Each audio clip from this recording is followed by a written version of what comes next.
Okay, good morning. Hi, everyone. I'm actually going to read to you one of my favorite stories. Actually, I've got two of them today. We are going to read A Bad Case of the Stripes by David Shannon. And it's all about a little girl who is afraid to try something new. And then the other book that I've got is, because it's about that time of year. Oh, hey, Miss Jen.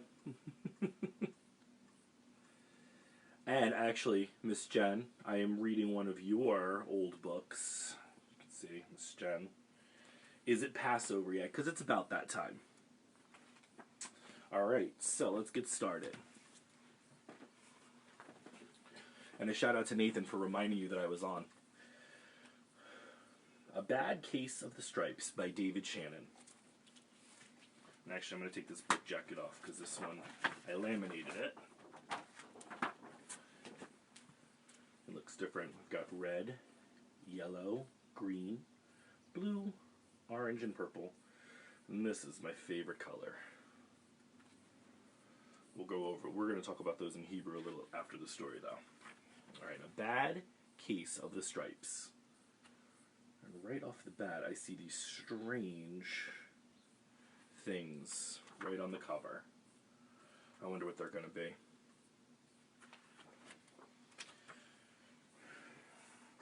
Camilla Cream loved lima beans, but she never ate them.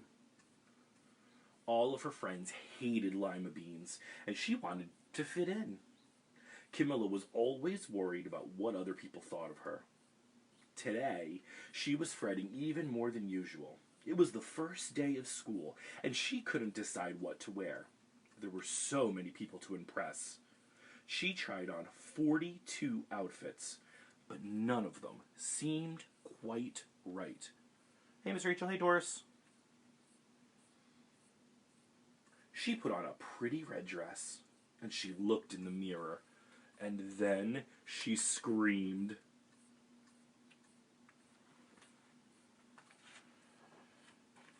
Her mother ran into the room and she screamed too. "Oh, my heavens," she cried. "You are completely covered with stripes." This was certainly true. Camilla was striped from head to toe. She looked like a giant rainbow. Mrs. Cream felt Camilla's forehead. "Do you feel all right?" she asked. "Well, I feel fine," Camilla answered, "but just look at me." "You get back in bed this instant," her mother ordered. "You're not going to school today." Camilla was relieved. She didn't want to miss the first day of school, but she was afraid of what the other kids would say, and she had no idea what to wear with all of those crazy stripes.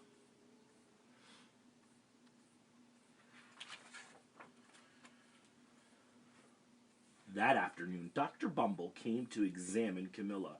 "Most extraordinary," he exclaimed. "Well, I've never seen anything like it.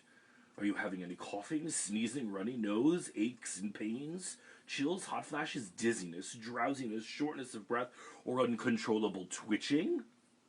"No," Camilla told him. "I feel fine." "Well then," Dr. Bumble said, turning to Mrs. Cream, "I don't see any reason why she shouldn't go to school tomorrow. Here's some ointment. That should help clear up those stripes in just a few days. If it doesn't, you know where to reach me." And he was off.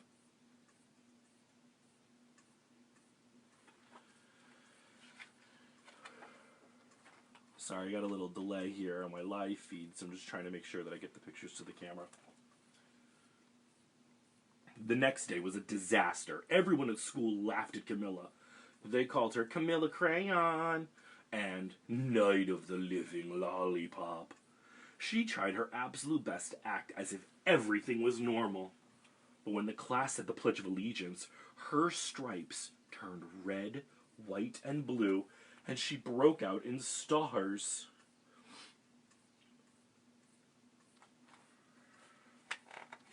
This boy back here.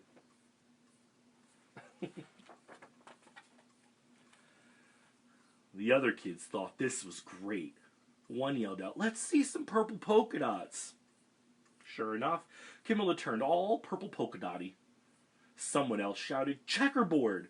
And a pattern of squares covered her skin. Soon everybody was calling out different shapes and different colors, and poor Camilla was changing faster than you can change channels on a TV.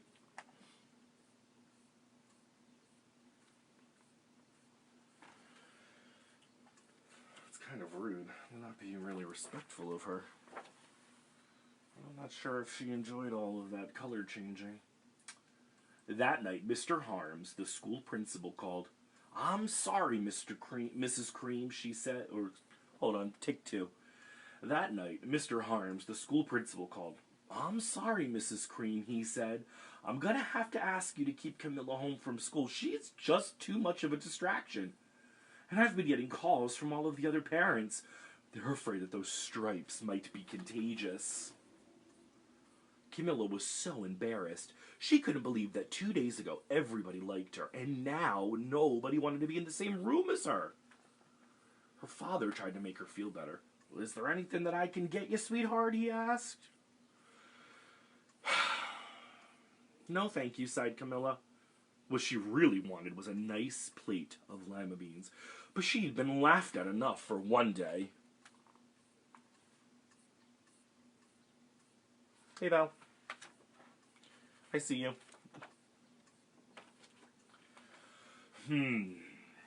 "Well, yes, I see," Dr. Bumble mumbled when Mr. Cream phoned the next day. "Well, I think I'd better bring in the specialists. We'll be right over."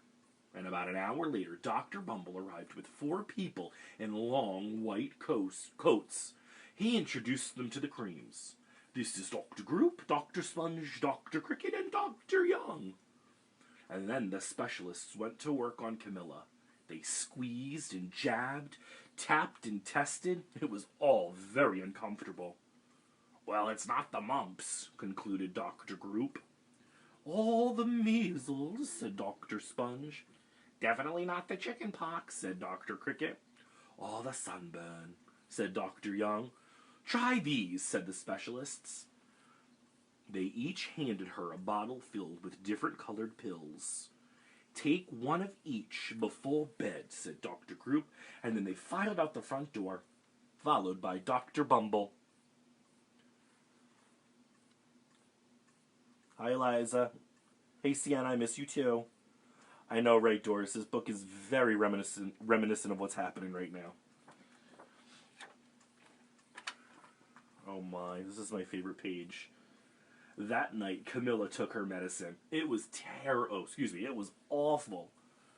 When she woke up the next morning, she didn't feel different. But when she got dressed, her clothes didn't fit quite right.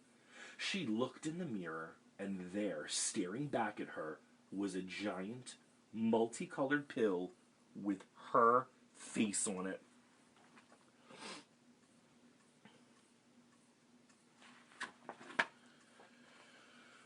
Dr. Bumble rushed over as soon as Mrs. Cream called, but this time, instead of specialists, he brought in the experts. Dr. Gourd and Mr. Mellon were the finest scientific minds in all of the land. Once again, Camilla was poked and prodded, looked at and listened to.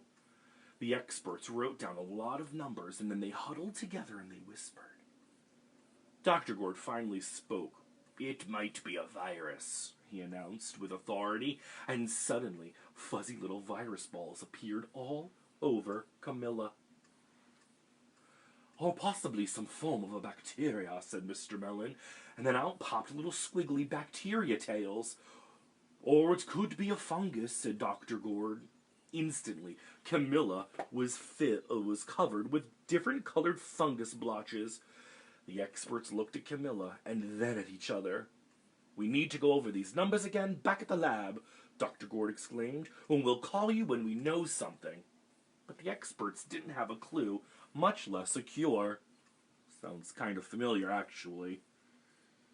I didn't even really think about that in selecting today's book today, children. By now, the TV news had found out about Camilla. Reporters from every channel were outside of her house telling the story of the bizarre case of the incredible changing kid. And soon a huge crowd was camped out on the front lawn.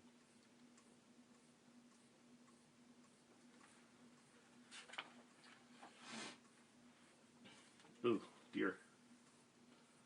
The creams were swamped with all kinds of remedies from psychologists, herbalists, allergists, nutritionists, psychics, an old medicine man, a guru, and even a veterinarian. Each so-called cure only added to poor Camilla's strange appearance until it was hard to even recognize her. She sprouted roots and berries and crystals and feathers and even a long furry tail, but nothing worked.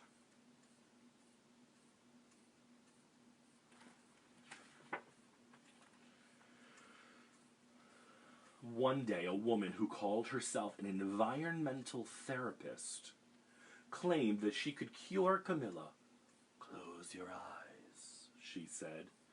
"Breathe deeply and become one with your room." "Oh, I wish you hadn't said that," Camilla groaned. And slowly she started to melt into the walls of her room. Her bed became her mouth, her nose was a dresser, and 2 paintings were her eyes. The therapist screamed and ran from the room. "Well, what are we going to do?" cried Mrs. Cream. "It just keeps getting worse and worse." And she began to sob.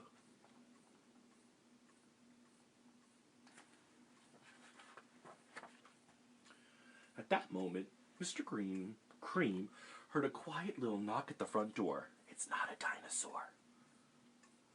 He opened it, and there stood an old woman who was just as plump and sweet as a strawberry.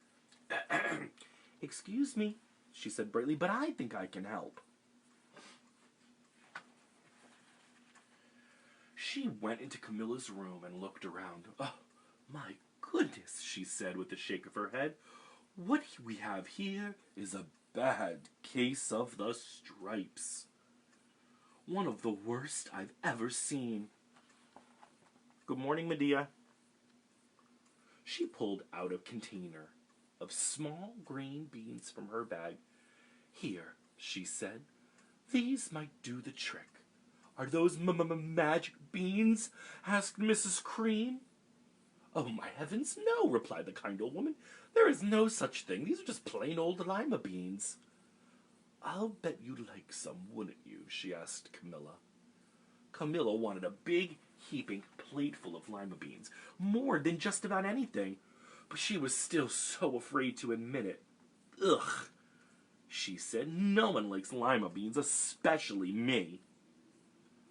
"Oh dear," the old woman said sadly. "I guess I was wrong about you." And she put the beans back into her bag and started toward the door. Camilla watched the old woman walk away. Those beans would taste so good. And being laughed at for eating them was nothing compared to what she'd been going through. She finally couldn't stand it. "Wait!" she cried. "The truth is, I really do love lima beans." "I thought so," the old woman said with a smile, and she took a handful of the beans and popped them in Camilla's mouth. Said Camilla. Suddenly, the branches, the feathers, and the squiggly tail began to disappear, and then the whole room swirled around, and when it stopped, there stood Camilla, and everything was back to normal. "I'm cured!" she shouted. "Yes," said the little woman. "I knew the real you was there." And she patted Camilla on the head. And then she went outside and she vanished into the crowd. "Oh, hey, Miss Cindy."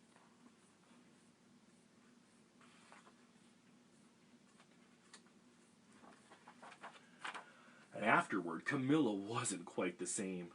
Some of the kids' school said she was weird, but she didn't care one bit. She ate all of the lima beans she wanted, and she never, ever, ever even had a touch of the stripes again. Except in her hair bow. So that was a bad case of the stripes. One of my favorites. Because the moral of that story is, do what makes you happy. Who cares if people don't like lima beans? Just eat them. So there's the first book. And like I said, I had another one. And because this day starts at sundown tomorrow, is it Passover yet? I wanted to share this book with you guys. And the author of this book is Chris Barash, and the pictures are by Alessandra. This is a really, really, really tricky last name, so I'm going to try really, really hard. I googled her. Turns out she's Italian, so it's Psacharopulo, I think. And like I said, Miss Jen, you gave me this book, if you're still watching. Is it Passover yet?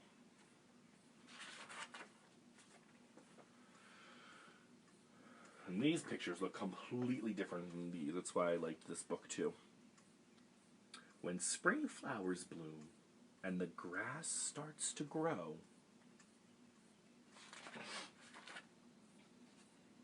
and the warm sun has melted that old winter snow, Passover is on its way. Except this year we didn't have any snow. Like at all. Like maybe a flurry. When we see from the window a robin or a wren,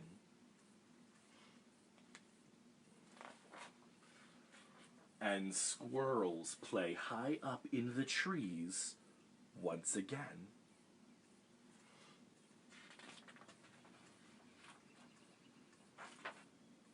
Passover is on its way. Sorry, I missed that part.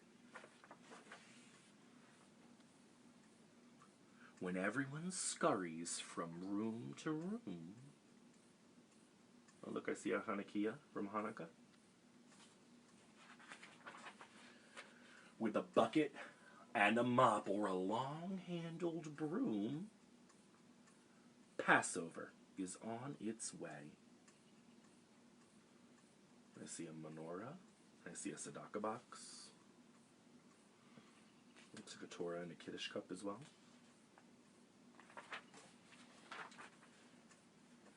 When all of the windows and all of the floors start to shine, and our whole house smells clean and extra fine, Passover is on its way.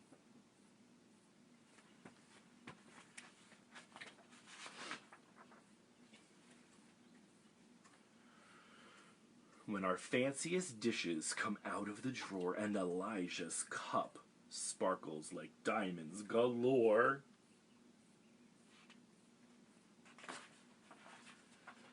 and when our house smells of kugel and sweet matzah cake and cinnamon for the horos it will make, Passover is on its way.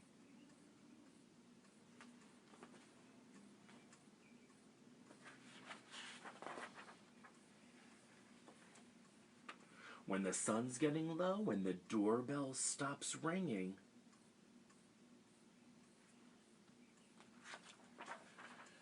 and everyone's ready for stories and singing,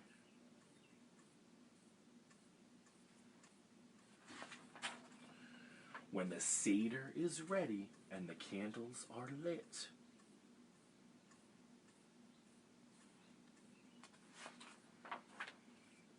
and Nana's shown everyone where to sit,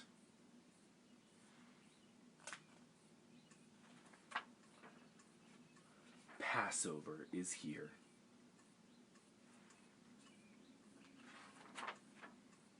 And so, in starting to talk about Passover, if you guys are looking for more Passover songs or more Passover stories, make sure you head over to the ECC YouTube page. We have it. It's called the Siegel JCC ECC, and it's on YouTube. So if you search that on YouTube, it'll pop up. It's got our little tree icon, or tree logo that we have in our front entrance. And there is a playlist called Center-Wide Passover Resources. So if you guys are looking for Passover songs or the story of Passover or other Passover stories, they should all be in there. So I hope you guys enjoyed my book reading of A Bad Case of the Stripes. Or is it Passover yet? Make sure you go ahead and try and find those books online. You could probably find other interactive readings on YouTube. So I hope you guys have fun. It is almost noon, so go ahead and eat that lunch and take those naps. And I'll see you guys later. Bye.